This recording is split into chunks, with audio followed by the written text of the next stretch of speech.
Without further ado, it is my great pleasure to invite Dr. Margarita or Margaret, Dr. Margarita Mazzera, who is going to tell us about her experience with TEDx.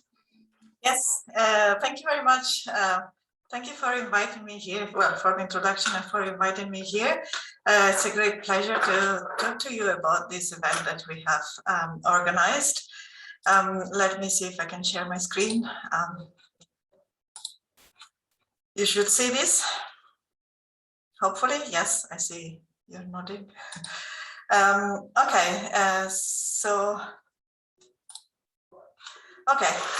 I'm Margarita Mazzera. I'm an associate professor at Heriot-Watt, and so I teach a couple of courses in physics.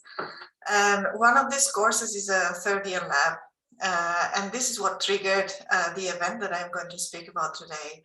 I guess we have all been here. Many of us have been in this position last year.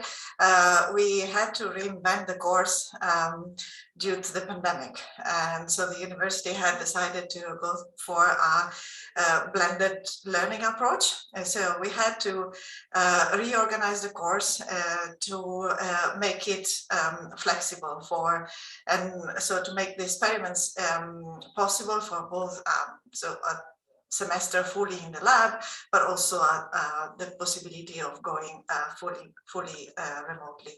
So we have developed some take-home experiments that could be shipped to the student's address, and I put here one which is actually which is the focus of the TEDx event that we organized later in March.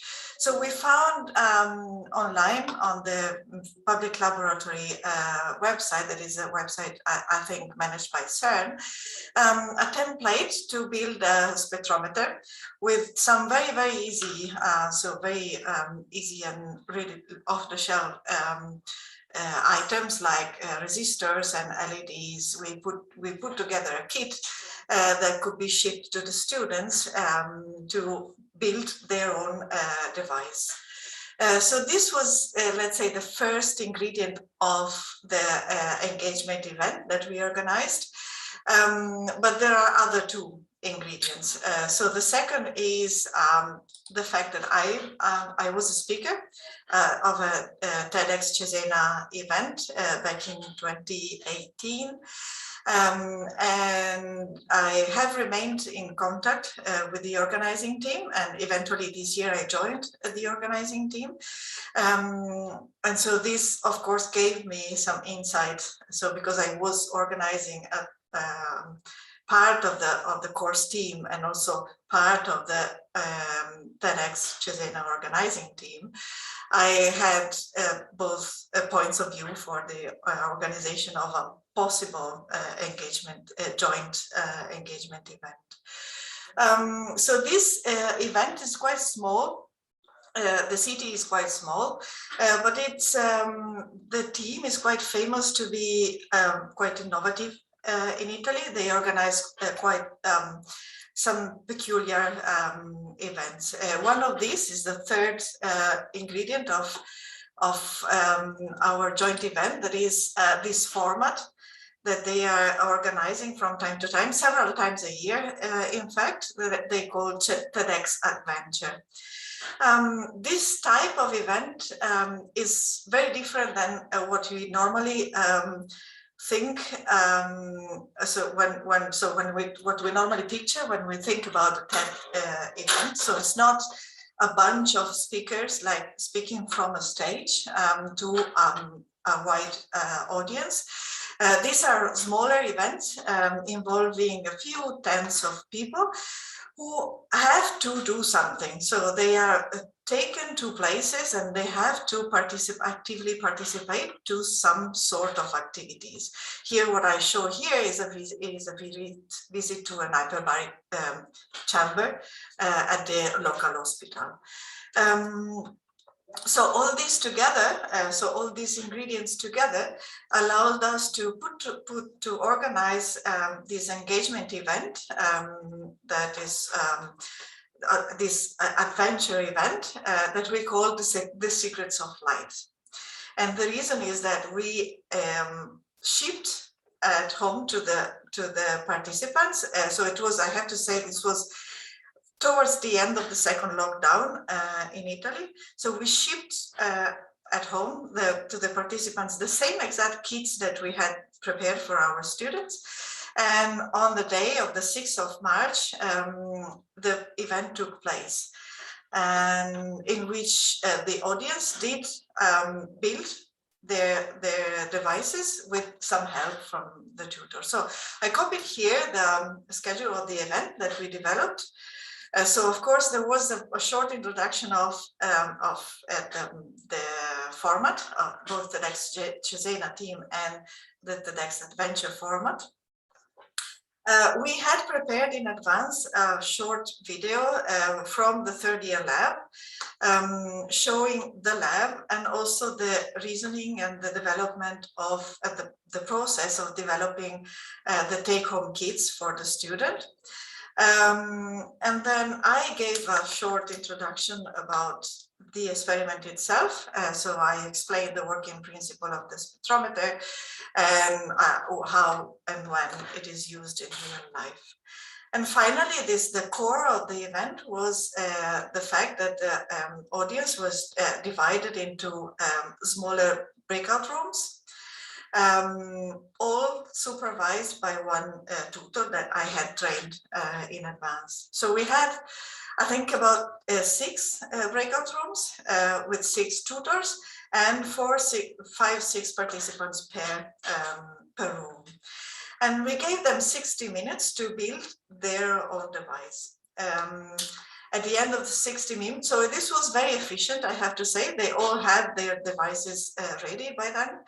So we gave them half an hour free to try the spectrometer with any source of light that they could find at home. I remember, so we were in the lockdown, they were in lockdown, so they couldn't leave their houses. And after that, of course, we wrapped up with some conclusions. And one thing that I want to highlight here is that, so in our experiment in the third year lab, the students also had to do some programming. Of course, this that we presented in the TEDx Adventure was a simplified version of the experiment, but we gave them the possibility of, so we gave them 1 week to acquire more data and to send them to us if they wanted, as a sort of homework. So some sort of exam or assessment submission that they had to do. And provided they submitted their homework, we would give them a attendance certificate. And I was very, very impressed to see that literally all the participants whose age was quite ranging in a quite wide window. We had quite young children, around 10 years old. We also had quite senior people, around 80 years old, and they literally all submitted their homeworks. So at the end, after 1 week, I had to sign something like 40 attendance certificates, one by one. And I was really impressed by this, because it was, so they didn't really close their brain or their interest by the end of the event. They really took measurements, and they made the effort of submitting their works. So because this was very successful, a few weeks after, we also organized with the same format, a similar event in the framework of the TEDx Youth with high school, with some high school students. This time we were helped by the high school teacher, who acted like tutors. So I have here 3 highlights to conclude. So the take-home message is that people really do like science. The event was sold out in a couple of days. So we had left a couple of weeks to register, and in a couple of days the tickets were gone. People also do like to do homeworks. So they made the effort of taking data of different sources and submitting their data to us. And I also want to highlight that this wouldn't have been possible without the organization and the media campaign that actually the TEDx team took care of. And thanks to this, we also had some coverage on local media. Yeah, I think I'm done.